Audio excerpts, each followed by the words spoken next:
ፖርኖግራፊ ኢቲሞሎጂካል ዴፊኒሽኑ ስራው ቃላዊ ትርጓሜውና ዘመናዊ ትርጓሜው ይለያያል። እና የበፊት ትርጓሜውን ደግሞ ስናነሳ ፖርኖግራፊ ከሁለት ቃላት ነው የመጣው፣ ከሁለት የግሪክ ቃላት ጥምረት ማለት ነው። ፖርኔ እና ግራፎስ ከሚል ማለት ነው። ፖርኔ ማለት ፕሮስቲቲዩት ጋለሞታ ሴት ማለት ነው።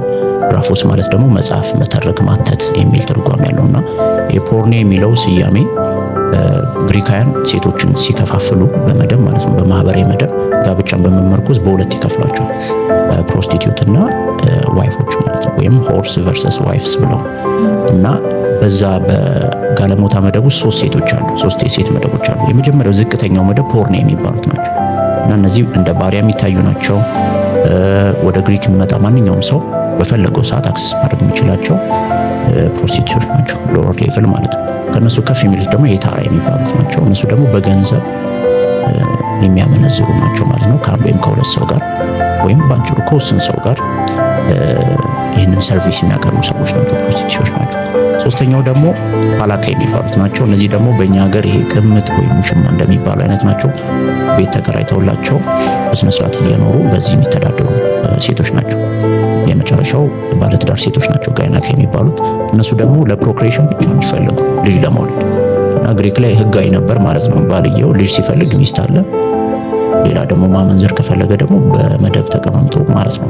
ለዚህ ሶስት ፕሮስቲቲዩቶች አሉና ከዛ ውስጥ ፖርኖግራፊ ላይ የምናገኘው እንግዲህ ዝቅተኛ መደብ ላይ ያለችዋን ጋለሞታ ሴት ነው ማለት ስለነሱ የሚተርክ ትረካ ነው፣ የበፊት ስራው ቃል ትርጓሜ ማለት ነው። አሁን ግን ያው ቴክኖሎጂው አድቫንስድ እየሆነ ስለሆነ እየዘመን ስለሆነ ትርጓሜው ትንሽ ተቀይሯል።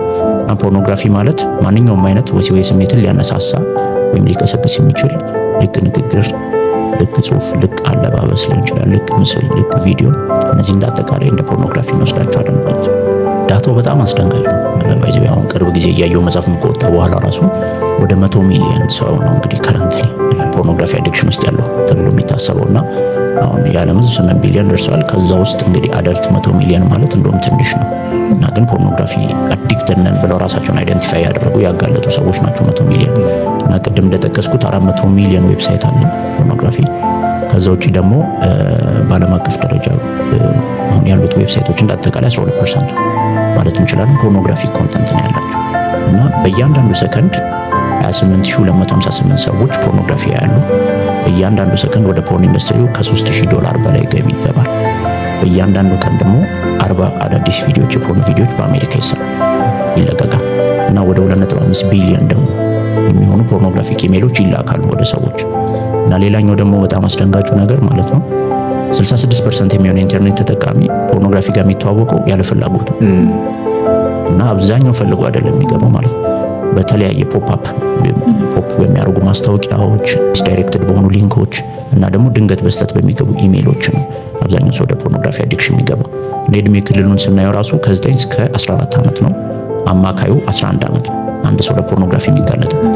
ይሄ ደግሞ እድሜ አንጎላችን በተለይ ፊተኛው ክፍል ያልዳበረበት የውሳኔ ያመክንዮ የማገናዘብ ክፍል ማለት ነው፣ የፕሪፍሮንታል ኮርቴክስ የሚባለውና በዛ እድሜ ተጋልጠው ነው እንግዲህ ከዛ በኋላ በአዲክሽኑ እድሜ ዘመን የሚማቀቁት ማለት ነው። እዚህ ዓለም አቀፍ ደረጃ ያለው ስታቲክስ ይሄ ነው። 89% የሚሆነው ፖርኖግራፊ የሚመረተው አሜሪካ ውስጥ ነው እና ከ12 እስከ 13 ቢሊዮን ዶላር ያስገባል። እንደውም ባለፈው እየተነጻጸረ ነበር አንድ መጽሐፍ ላይ ቅድም የፖርኖግራፊ ብሎ የጻፈው ጆሲያስ ላይ የኢትዮጵያ አመታዊ በጀት ያክላል ገቢ ፖርኖግራፊ ኢንዱስትሪ ላይ ማለት ነው ወጪ የሚያደርጉት ያን ለመስራት የሚያወጡት ነውና እንግዲህ አንድ ሀገር አመታዊ በጀት ብላ የምትመድበው ነገር ትውልድ ለማጥፋት ይውላል ማለት ነው። እና በዚህ ልክ ነው እንግዲህ አሜሪካ ላይ ያለው ስታት። እና ከዛ ውጭ አሜሪካ ከ30 ሚሊዮን በላይ ዜጎቿ በዚህ እንደሚጠቁ ሶይፍ አርጋለች። እና ኢሬክታይል ዲስፈንክሽን አለባቸው የስንፈተ ወሲብ ችግር ማለት ነው። ወደ ሀገራችን ደግሞ ወደ ኢትዮጵያ ጠበብ አድርገን ስንመጣ ደግሞ 2004 ላይ የተሰራ ጥናት ነበረ እና የዩናይትድ ፎር ላይፍ ኢትዮጵያ ዶክተር ሲዩም ያሉበት የምናገለግልበት እና የአዲስ አበባ ባህልና ቱሪዝም ቢሮ አንድ ላይ በመሆን የሰሩት ጥናት ነው አዲስ አበባ ላይ። እና ያኔም ጥናቱ ላይ 60.9% የሚሆነው አዲስ አበባ ነዋሪ ጥናቱ የተደረገበት ማለት ነው ፖርኖግራፊ እንደሚያይ ተነግሯልና ከዛ ውስጥ ከ90.6% በላይ የሚሆኑት ከ15 እስከ 29 ዓመት ማለት ቲኔጅ እና ወጣት ማለት ነው አዳጊ ወጣትና ወጣቶች የሚባሉት ኤጅ ግሩፕ ላይ ያሉ እንደሆኑ ተናግረዋል። ከዛ ደግሞ አሁን ቅርብ ጊዜ 2009 ላይ ኢቫሱ በክርስቲያን ተማሪዎች ላይም በ10 ዩኒቨርሲቲ ላይ ጥናት ሰርቶ ነበር እና እሱን ተመሳሳይ ነገር ነው ያጋራው። 55 45 ነው። በቃ ወንዱ 55 ሴቱ 45 ማለት ነው ፖርኖግራፊ የተጋለጡ ሰዎች። 2017 ደግሞ አሁን ቅርብ የወጣ ደግሞ ሪቬንጅ ፖርኖግራፊ ላይ ማለት ነው ሸጋ ሚዲያ የሚባል ግዙፍ እንትን አለ። ደጃፍ ፖድካስት ላይም ቀርቧል። ልጁ ቃላብ ግርማ የሚባለው ማለት ነው። እሱ ለ6 ወር ጥናት አድርጎ ኢትዮጵያ ውስጥ የበቀል ፖርኖግራፊ አትራፊ ንግድ እንደሆነ ይፋ አድርጎ ነበር ማለት ነው። የበቀል ፖርኖግራፊ ሴቶችን ያው በማባበል በርካን ምስል እንዲልኩ ያደረገና በዛ ድርድር ጀመራል ማለት ነው። ይህን ሚስጥር አወጣለሁ ገንዘብ አምጪ ነው ጉዳዩና ኢትዮጵያ ውስጥ እሱ በጣም አትራፊ ንግድ ሆኖ ቴሌግራም ግሩፕ ላይ ከ500 ብር ጀምሮ ከዛ በኋላ ደግሞ እስከ 4000 ብር እስከ 5000 ብር የሴቶች ምስል ቪዲዮ ይሸጣል። 30,000 በላይ አባላት ያለው የቴሌግራም ግሩፕ አለና እንደዚህ አይነት ቡድን የተደራጀ ቡድን ኢትዮጵያ ውስጥ አለ ማለት ነው። ፖርኖግራፊን የሚያሰራጭ ወጣት ለአንድ ሀገር መቼስ ያው አምራች ትውልድ ነው። ለቤተክርስቲያን ደግሞ በቃ የነገ ተረካቢ ነው። ስለዚህ ቤተክርስቲያንን ተረካቢ ማሳጣት ነው ባጭሩ። ትውልዷን እግዚአብሔር ቃል እውነት የተፋታ እንዲሆን ማድረግ ነው። በትዳር ያለው አመለካከት እንዲቀል ማድረግ ነው። አሁን ትዳር ጠል ትውልድ በጣም እየበዛ ነው። አስተውላችሁት ከሆነ ሲንግል ማም መሆን፣ ሲንግል ዳድ መሆን ወይ ደግሞ ኮሃቢቴሽን እንደ ፋሽን ሆኗል። አብሮ መኖር ሳይጋቡ ፍቺ ፋሽን ሆኗል እና ይሄ ነው ዋና ዓላማው። ስለዚህ ያንን ደግሞ ታርጌት የምናደርገው ሽማግሌው ላይ አይደለም፣ ህፃናቱ ላይ አይደለም፣ ዋናነት ቲኔጅ እና ወጣት ላይ። ስለዚህ ያን መከነ ማለት አንድ ሀገር አምራች ዜጋዋን አጣች፣ ቤተክርስቲያን ደግሞ የሚረከባትን አጣች ማለት ነው። ስለዚህ በዋናነት ለዛ ደግሞ ትልቁ ቱል ፖርኖግራፊ ነው እና አእምሯችን ራሱ ኢቨን ቲንክ ኤንድ ግሮ ሪች የሚለው መጽሐፍ ላይ ናፖሊዮን ሂል የጻፈው ላይ ሀብታሞች ሀብታም የመሆን ሚስጥራቸው የሴክሹዋል ኢነርጂን ትራንስሚት ማድረግ መቻላቸው። ስለዚህ ያ አእምሯችንን በጣም ሃይሊ ስቲሙሌት የሚያደርገው ነገር ከየትኛውም ከአልኮልም በላይ ከየትኛውም አደንዛዥ ዕፅ በላይ ሴክሹዋል ነገር ነው። ስለዚህ አእምሯችን ሃይሊ ስቲሙሌት በሚሆንበት ነገር ከተዳከመ ብሬናችን የማሰብ የማገናዘብ አቅሙ የተዳከመ ከሆነ በደመ ነፍስ የምንነዳ ነው። በዚህ ሀገር ተረካቢ አይኖርም፣ ቤተክርስቲያን ተረካቢ አይኖርም። ስለዚህ ትውልድ በሴሰኝነት ማዕበል እየተላቀ ሚኒንግለስ የሆነ ኑሮ ነው የሚኖረው እና ሱሳይዳልም ይሆናል ማለት ነው። ስለዚህ ትውልድ ራሱን በራሱ እንዲያጠፋ እንዲመርስ የተዘጋጀ ነው ማለት ነው። ዋና አጀንዳ ወጣቱ ላይ ታርጌት የተደረገው ወጣቱ የመኖር ትርጉሙ እንዲጠፋበት አይደንቲቲ ክራይሲስ ውስጥ እንዲገባ የህይወት ትርጉሙን ከሴክስ ፈቶ እንዳያዩ ልክ አሁን የሲግመንድ ፍሬድ ቲዮሪም ከዛ ጋር የሚገናኝ ነው። እሱ ነው ባይዘው የሁሉም ነገር ተንሳሽ እና የስልጣኔ ራሱ ዋና መዳረሻው ብሎ የሚያስበው ፍሮይድ ወቃስ ወሲባዊ ስሜታችንን ገርተን ወይም ሪፕረስ አድርገን ነው ስልጣኔን የመሰረት ነው። ግን የሰው ልጅ ደግሞ የደስታ ጥጉ ያለው በዛ ውስጥ ነው ብሎ ማንነታችንን ከዛ ውጪ ደስታ ማግኘት እንደማይቻል ተደርጎ እንዲታሰብ አድርጎ ነው። ባይዘው ቲኔጅ እና ወጣት ብቻ አይደለም እኮ ታርጌታቸው አይነ ስውራንም ጭምር ናቸው።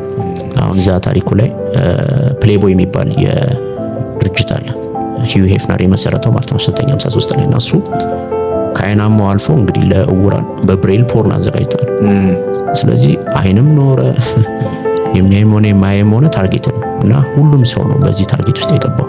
ዋናው ማህበራዊ ሴሰኝነትን ማንገስ ነው። ያ ደግሞ እነሱ የሚፈልጉትን አጀንዳ ለማራመድ በጣም ይጠቅማቸዋል እና ከዛ አንጻር ነው ወጣትና ቲኔጅ በተለይ በጣም ታርጌት ይሆናል። ፖርኖግራፊ አዲክሽን ያው የራሱ ደረጃዎች አሉት። ሱሱና የመጀመሪያው መጋለጥ ነው፣ ኤክስፖዝድ መሆን እና በተለያየ አይነት አጋጣሚ ይጋለጣል። ቅድም እንዳልኩት 66% የሚሆነው ያለ ፍላጎቱ ነው ይጋለጠው። ስለዚህ በትምህርት ቤት ሊሆን ይችላል። እንደውም ከትምህርት ቤት የሚቀድመው ቤት ነው። አብዛኛው ሰው ታሪክ ስትሰሙ በአባታቸው በአጎታቸው ወይ ደግሞ በቅርብ ዘመድ ነው የተጋለጠው ወደዚህ ልምድ ማለት ነው። አባትየው በፕሌይቦይ ሜጋዚን ይኖረዋል ወይ ደግሞ ቪዲዮ ያያል በላፕቶፕ ወይ በስልኩ ያያልና በአባቱ በወንድሙ ወይ በአጎቱ በወንድ ጾታ የምጠቀም አብዛኛው ወንድ ስለሆነ እንጂ ሴት የለም እያልኩኝ አይደለም። ግን በቤተሰብ የተጋለጠ በጣም ብዙ አለ። አብዛኛው ደግሞ በትምህርት ቤት አሁን በመንግስት ትምህርት ቤት ቅርብ ጊዜ ሰማሁት። አንዷ ልጅ ስትነግረኝ በፍላሽ ፕላዝማ ላይ ሰክተው ፖርን ቪዲዮ እያሳያቸው ነበር። ትምህርት ቤት ውስጥ የት ይኬዳል? አሁን ትምህርት ቤት ውስጥ አስተማሪ ባልነበረበት ፍሪ ፔሪድ ሰክተው ማለት ነው። እና ትምህርት ቤት በጣም አስጊ ቦታ ነው። ዩኒቨርሲቲዎችም እንደዛው ፍሪ ዋይፋይ አለ፣ ከቤተሰብ ርቆን ያለው ስልክ አለ። ስለዚህ አለማየት የማይታሰብ ነገር ነው። ስለዚህ በዛ መጋለጥ ነው የመጀመሪያው ስቴፕ እሱ። አንዳንዱ ደግሞ በወሲባዊ ጥቃት ሰለባ መሆኑም ጭምር በዛ ሊጋለጥ ይችላል አንዳንዱ ማለት ነው። ግን ኖት ሁሉም አይደለም። አብዛኛው ግን በማህበራዊ ሚዲያ ነው የሚጋለጠው እና ሶሻል ሚዲያው በጣም ለፖርን በቃ ምቹ ሆኗል። በፖርን ሳቹሬትድ የሆነ እያንዳንዱ የምናየው ምስል፣ ቪዲዮ፣ ኢቨን ትናንሽ ማስታወቂያዎች ራሱ ፖርኒፋይ እየተደረጉ ነው የሚሰሩ። ፖርን ይዘት እንዲኖራቸው ይፈልጋል ሁክ ለማድረግ ማለት ነው የሰውን አቴንሽን እና ሶሻል ሚዲያ በጣም ትልቁ ሚና አለው በመጋለጥ። ከዛ ከተጋለጠ በኋላ ከኤክስፖዠር ቀጥሎ ያው መጠናወት ነው ወይም ኦብሰስድ መሆን። እዚህ አንድ ሰው ለፖርኖግራፊ ከተጋለጠ በኋላ ወዶ ይሁን ተገዶ ማለት ነው ከተጋለጠ በኋላ ያ ነገር በጣም ኦብሰስድ ያደርገዋል። የአእምሮን ስርዓት ሃይጃክ ስለሚያደርገው ዶፓሚን ፍሎውንም ሌሎችንም ኬሚካሎች እንደነ ሴሮቶኒን ፍሰትን ሴሮቶኒን ከኮንተንትመንት ጋር ከመርካት ጋር የሚገናኝ ሆርሞን ነውና የሱን ፍሰት እንዲቀንስ ያደርጋል። ዶፓሚን ደግሞ ደስታ አሳዳጅ እንድንሆን ነው የሚያደርገው። ደስታ ይሰጠናል። በዚህ ዶፓሚን ፕሌዠር ሆርሞን ይባላል እንጂ ፕሌዠር ሆርሞን አይደለም። ግን ደስታ እንድንፈልግ የሚያደርግ ነውና ግን ደስታን እንፈልጋለን። ግን ይሄ ጨዋማዋ እንደጠጣ ሰው የበለጠ እየተጠማ ሄዶ እንዳናገኝ ለዚያ እንዲጠናወተን ያደርጋል ማለት። ከዛ ሶስተኛው ስቴፕ መጦዝ ነው። ስኬሌት ያደርጋል፣ በጣም ይጨምራል ማለት ነው ደረጃው። በፊት ሲያየው የሚደነግጠው ፖርን ትዕይንት አሁን ያስደነግጠው ይለምደዋል ማለት ነው። በጣም ዲሴንሲታይዝድ እየሆነ አእምሮ እየለመደው ቶለራንስ የሚባለው ማለት ነው አዲክሽን እየተላመደ በፊት ከሚያየው ለየት ያለ የፖርኖግራፊ ትዕይንት ይፈልጋል። የጊዜ ርዝማኔውንም ይጨምራል። ከዛ መጨረሻ አራተኛው ደረጃ መደንዘዝ ነው። ዲሴንሲታይዝድ ማለት ምንም ምላሽ አይሰጥም። የዶፓሚን ሰርኪቱ ሃይጃክ ተደርጓል።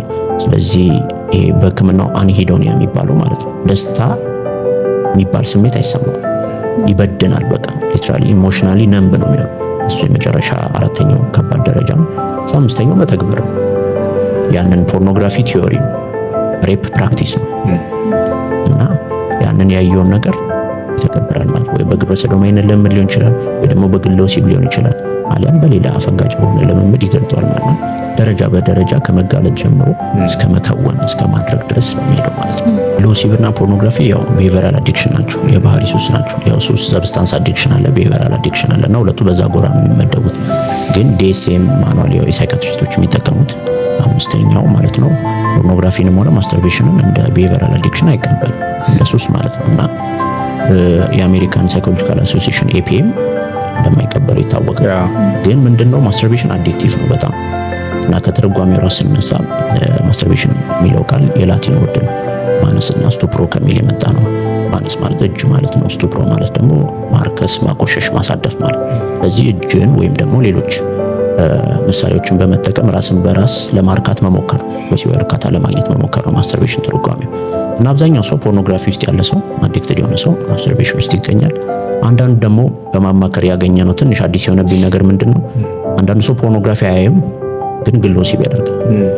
እንደዚሁ በተለይ ገጠራማው ክፍል ላይ ወንዝ ሄደው የሚታጠቡ ልጆች አሉና እነሱ ያንን ልምምድ እንደሚያደርጉ ግን ያንን ደግሞ ለማድረግ የግድ ያው ማስተርቤሽን ሜንታል ፖርኖግራፊ ስለሆነ የአእምሮ ፖርኖግራፊ ስለሆነ የሆነች ሴትን በአእምሯቸው መሳል አለባቸው የግድ።